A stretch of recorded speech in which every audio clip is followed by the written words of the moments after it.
हा भाग समजून घेण्यासाठी वाचकांनी मागचा भाग नक्की ऐका. सनीने उफ असा सुस्कारा टाकला आणि थकून पलंगावर पडल्या. सध्या अक्षय हसत हसत कोसळलाच. आजूबाजूचे लोक त्याच्याकडे विचित्र नजरेने पाहू लागले. त्यांनी माफी मागितली. अक्षय अजूनही हसत म्हणाला, तुला हे सगळं मिळायलाच हवं होतं. गप्प बस, सनीने रागाने म्हटलं. अरे आणखी सांग ना, खूप मजेशीर आहे. सनीने डोकं हलवलं. ही तर सुरुवात आहे. आता ती दिवसाला 7 वेळा खात होती. लोणची, बर्गर, पिझ्झा, आंबे, समोर जे दिसेल ते. मी काही तक्रार केली नाही, पण तुला माहितीच आहे. 2 आठवड्यांआधी सनी मीटिंगमध्ये व्यस्त होता तेवढ्यात दारावर टकटक झाली. सनी, सनी, प्लीज दार उघड, आराध्या रडत म्हणत होती. तो घाबरून उठला आणि दार उघडला. काय झालं? तुला बरं नाही का? ती रडत होती. अरे बापरे, काय झालं? तू रडतेस? हा अन्याय आहे, ती ओरडली. काय अन्याय? मदनला मारलंस? काय? मदन? तुला मदन माहीत नाही? ती अचानक रागाने म्हणाली. कसं काय तू मदनला विसरलास? 1000 वेळा सांगितलं मी, सनीने मनात म्हटलं. आता मी अडकलो. सॉरी बेबी, पुन्हा सांग ना, यावेळी लक्षात ठेवतो प्लीज, ती हुंदके थांबत म्हणाली. ठीक आहे, शेवटची वेळ सांगते. तो एका कादंबरीतला कॅरेक्टर आहे. त्याला बायको आली, मूल आहे. मग तो मरायला कसा काय परवानगी दिली लेखकाने? सनीला कळत नव्हतं ती कोणाबद्दल बोलतेय. ती त्याला बिलगली आणि हुंदके देत म्हणाली. का रे, तो मेलाय? सनीला हसू आवरेना. ठीक आहे बेबी, चल आपण दुसऱ्या लेखकाचं पुस्तक वाचू, त्याने तिला सावरत म्हटलं. तिने त्यांना पाहिलं आणि भडकली. तू हसतोयस? मी इतकं सिरियसली बोलतेस आणि तू हसतोस? मला तू आवडत नाहीस. सॉरी सॉरी, तो हसू आवरत म्हणाला. ती पुन्हा रडायला लागली. बाळा चल झोपूया आता, त्याने तिचे केस अलगद कुरवाळले आणि तिला शांत केलं. सध्याचा प्रसंग. सनीने दीर्घ श्वास घेत सांगितलं. तुला कल्पनाही नाही अक्षय, किती वेळा तिला समजावलं मी की त्या मॅक्स नावाच्या वेडपट कॅरेक्टरला विसर आणि झोप. मग पुन्हा मी मीटिंगला गेलो, पण अर्थातच सगळे माझ्यावर चिडलेले होते. अक्षय पुन्हा मोठ्याने हसू लागला. सनीने रागाने पाहत म्हटलं. जर पुन्हा हसलास ना तर तुझे दात फोडीन मी. अक्षय हसत म्हणाला. Sorry sorry. मग एवढंच झालं का? नाही रे बाबा, काल तर अजून भारी झालं, तो पुढे सांगू लागला. ती खाली वाकून काही उचलत होती. मी थांबवलो आणि मदत करून म्हणालो. तर ती संतापली. तुला वाटतं मी निरुपयोगी आहे का? माझे हात आहेत, मी स्वतः करू शकते, असं म्हणत तिने ओरडायला सुरुवात केली. शेवटी तिला शांत करण्यासाठी मला एका फॅमिली पॅक बटरस्कॉच आईस्क्रीमचं आमिष द्यावं लागलं. अक्षयने विचारलं. मग त्या फुटलेल्या प्लेट्सचं काय? सनीने डोकं हातात घेतलं. तेच सांगायला आलो इथे. आज सनी सकाळी नाश्ता तयार करत होता. आराध्या असंच स्वयंपाकघरात आली. देवा, आज मूड चांगला दिसतोय, सनी मनात म्हणाला. नाश्त्याला काय आहे सनी, ती विचारते. तुझं आवडते पॅनकेक्स, ती आणखी आनंदली. छान झोप लागली का, सनीने विचारलं. हो छान झोपले, आणि तू, सनी मनातच म्हणाला. तिच्या पोटातल्या किकमुळे कसा झोपतो मी सांगू? सांगितलं तर रागवेलच. हां मी पण ठीक झोपलो, ती खोटं बोलला. तेवढ्यात आराध्याने अचानक विचारलं. सनी आधीसारखं तू मला झोपताना मिठी का नाही मारत? सनीच्या तोंडचं पाणीच पडालं. गेला रे आता. काही नाही क्वीन बी, मी मिठी मारली तर बाळाला अस्वस्थ वाटेल म्हणून. ती काही क्षण विचारात पडली आणि बघ म्हणाली. खोटं बोलतोयस तू. काय? नाही रे, खरंच नाही. मी जाडी झाले म्हणून तू घट्ट मिठी मारत नाहीस. मी तर आता व्हेलसारखी दिसते. सनीने तिच्याकडे पाहत मृदू स्वरात म्हटलं. अगं नाही ग, तू अजिबात जाडी नाहीस. अगं पण माझे जुने कपडे पण आता बसत नाहीत, ती रडवेल्या आवाजात म्हणाली. अगं कारण तुझ्या पोटात एक छोटंसं गोंडस बाळ आहे ना. आराध्या आरशासमोर जाऊन उभी राहिली. नाही, पहा माझे हात, माझ्या मांडी, सगळं वाढलंय, मी जाडी झाली आहे. सनी मागून तिला बिलगला. नाही ग, तू अजिबात जाडी नाहीस. सनी खोटं बोलू नको, खरं सांग. खरं म्हणजे तू सुंदर दिसतेस. जर तू खरं नाही सांगितलंस ना तर मी बोलणंच बंद करीन. ती त्याच्यापासून सुटली आणि रागाने पाठमोरी झाली. सनीने मनात पुटपुटला. देवा, आता वाचव मला. क्वीन बी, बघ थोडं वजन वाढलंय खरं, पण तू अजिबात. आणि सनी थांबला, कारण त्याला ठाऊक होतं पुढचं वाक्य काहीही असलं तरी त्याचं जगणं धोक्यात येणार होतं. आराध्या अचानक रागाने म्हणाली. म्हणजे तू म्हणतोयस ना की मी जाडी झाले? तूच म्हणालास, सनी घाबरून म्हणाला. नाही ग नाही, मी तसं काहीच म्हणालो नाही. हो तसंच म्हणतोयस तू, ती ओरडली आणि रागात सोफ्यावरील उषा सनीकडे फेकू लागली. सनी घाईघाईने म्हणाला, ऐक ना क्वीन बी, मी तुला तशी असलीस तरी प्रेम करतो. तू कशीही दिस माझ्यासाठी तूच सगळं आहेस. पण आराध्याला ऐकायचं नव्हतं. उषा संपल्यावरती उठली, टेबलवरील प्लेट उचलली आणि त्याच्यावर फेकली. देवाच्या कृपेने ती अगदी थोडक्यात त्याला चुकली. सनीने जीव वाचवला आणि पटकन खोलीबाहेर निघाला.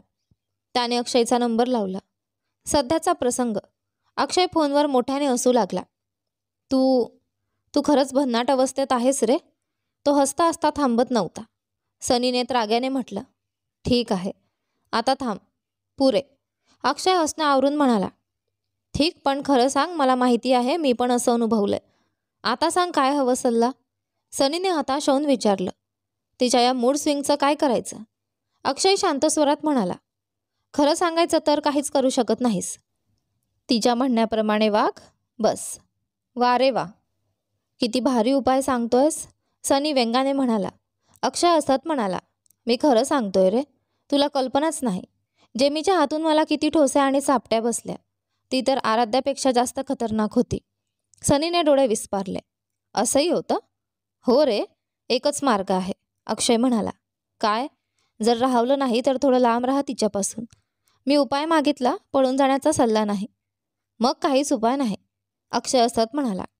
दोघे थोडा वेळ गप्पा मारत राहिले, अक्षयच्या हनीमूनबद्दल आणि सनीच्या पुढच्या तपासण्यांबद्दल बोलत. ठीक आहे अक्षय, ती एकटी आहे घरी, मी निघतो, सनी म्हणाला. ठीक. आणि ऐक सनी, अक्षय म्हणाला, रागवू नकोस, जरी तिने तुला त्रास दिला तरी. सनी हसत म्हणाला, नाही रे, आता तिचं मन बाळासारखं झालंय. खरं सांगू, मला हे सगळं थोडं आवडतच आहे. नंतर सनी घरी आला. हळूच दरवाजा उघडला. आज सगळीकडे फुटलेल्या प्लेट्स, हललेले सोफे आणि उशांचा पसारा होता. त्याने सगळं आवरलं आणि तिला शोधायला गेला. आराध्या पलंगावर झोपलेली होती. तो जवळ बसला आणि तिच्या चेहऱ्यावरून हलका हात फिरवला. ती जागी झाली. अरे देवा, सनी मनात म्हणाला. आता ही ओरडणार. तो उठण्याचा प्रयत्न करत होता, पण तिने त्याचा हात धरला आणि परत बसवलं. ती डोळ्यात पाणी आणून म्हणाली, मी सॉरी सनी, मला समजत नाही का मी असं का वागतेय. सनीने तिच्या खांद्यावर हात ठेवून म्हटलं, श्श, काही नाही क्वीन बी, हे सगळं नैसर्गिक आहे या काळात. आणि खरं सांगू, मला अजिबात पश्चाताप नाही. मला हे सगळं थोडं गोडच वाटतंय. ती हळू आवाजात विचारते, म्हणजे तू माझा तिरस्कार करत नाहीस? काय वेडेपणा करतेस, मी तुला नेहमी प्रेम करतो, जरी मी जाडी झाले तरी. सनी हसकसं हसला. हो, मी तरीही प्रेम करतो. आराध्याने त्याला घट्ट मिठी मारली आणि हळूच म्हणाली, मी सुद्धा तुला खूप प्रेम करते. तुला भूक लागली असेल, मी तुला डोनट्स आणि फ्रेंच फ्राईज घेऊन आलोय, चला. आहा, ती आनंदाने ओरडली. ओ माय गॉड, आणि तिने आपला पोट हाताने स्पर्श केला. काय झालं, त्याने विचारले. बाळाने आता पाऊल मांडलं.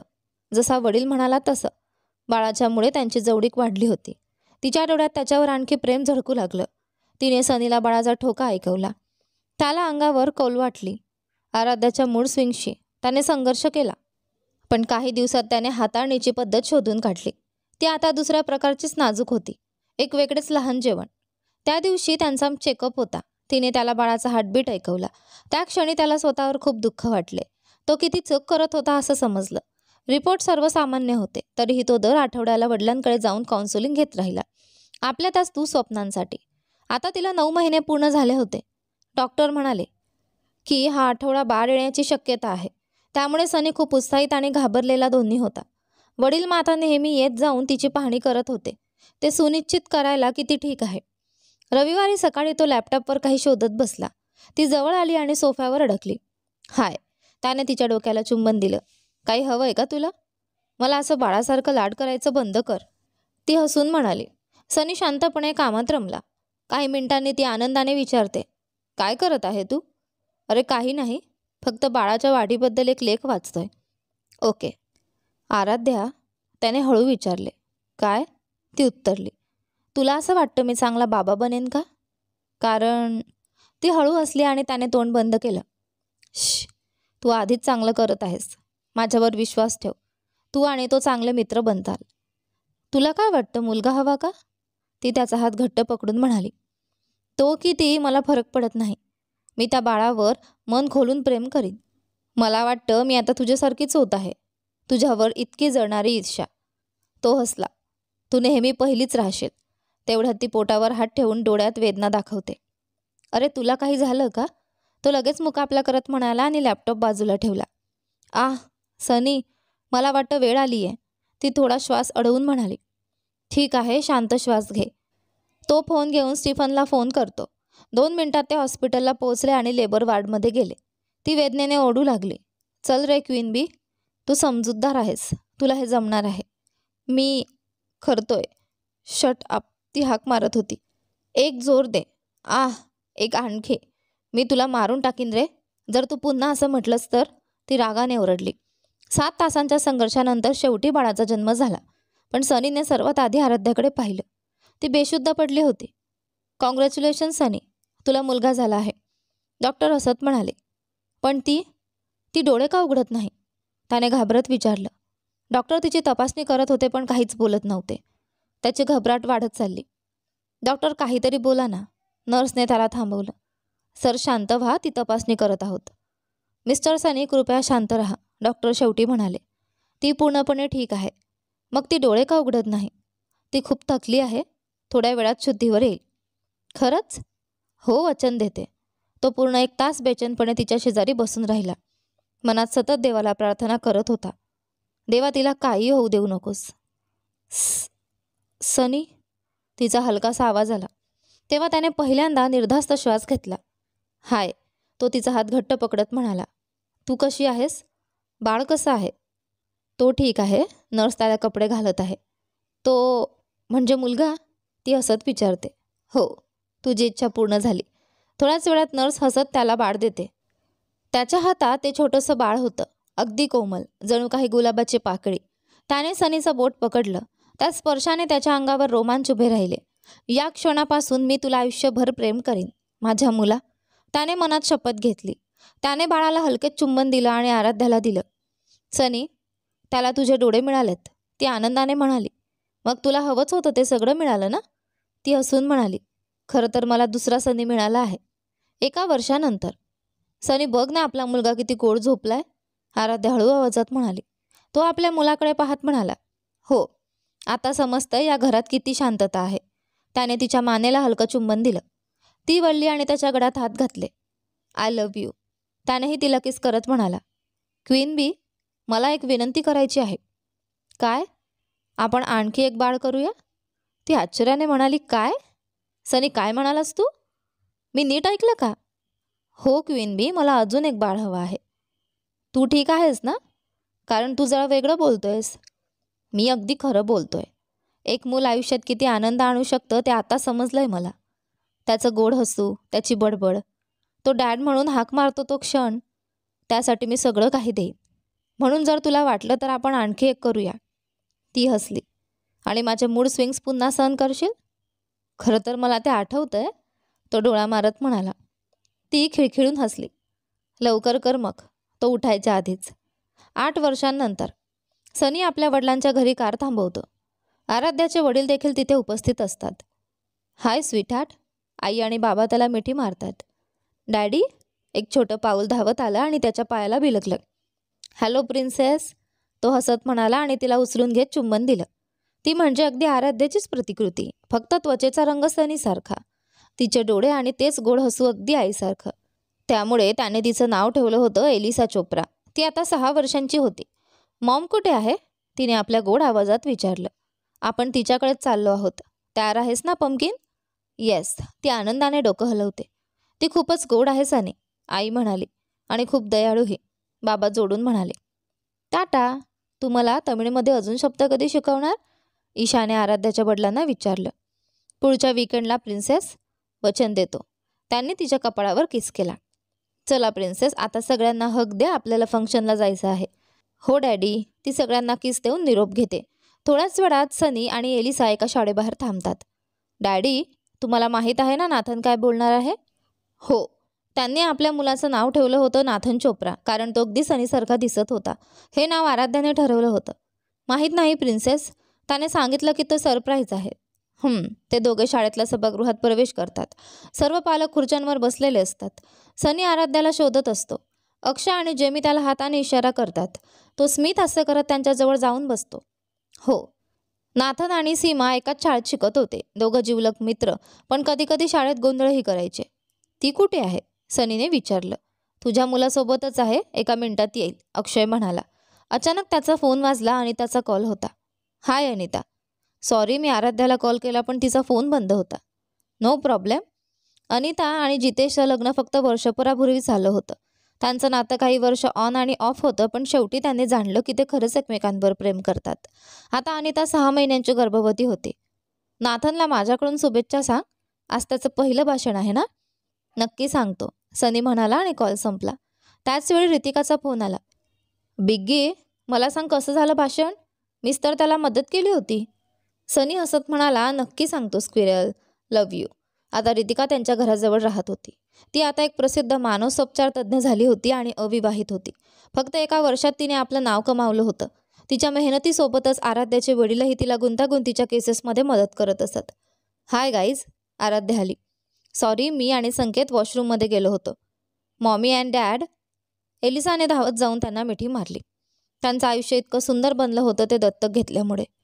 एलिसाच्या जन्मानंतर त्यांनी एका वर्षाच्या मुलाला दत्तक घेतलं आणि त्याचं नाव ठेवलं संकेत शेखर डग्लस चोप्रा. त्यामुळे तांत्रिकदृष्ट्या तो एलिसाचा मोठा भाऊ होता. एलिसा आणि नाथन दोघांनाही अजून माहिती नव्हती की तो दत्तक आहे. अगदी सनीलाही नाही. सनी आणि आराध्याने कधीच त्या तिघांमध्ये काही फरक दाखवला नव्हता. बाहेरच्या जगाला तर कोणालाही हे माहीत नव्हतं. त्यांच्या जवळच्या मंडळींमध्ये सुनीता, विक्रांत, अक्षय, जेमी, अनिता, जितेश आणि रितिका एवढ्यांनाच हे माहिती होतं. सनी, तुला माहिती आहे ना नाथन आज काय बोलणार आहे? एलिसाने विचारलं. नाही रे, काहीच आयडिया नाही, तो खांदे उडवत म्हणाला. फंक्शन सुरू झालं. प्रत्येक मुलाने आपापली कला सादर केली. सीमाने सुंदर पेंटिंग दाखवलं आणि शेवटी आमच्या मुलाची म्हणजे नाथनची वेळ आली होती. शिक्षिकेने त्याचं नाव पुकारलं.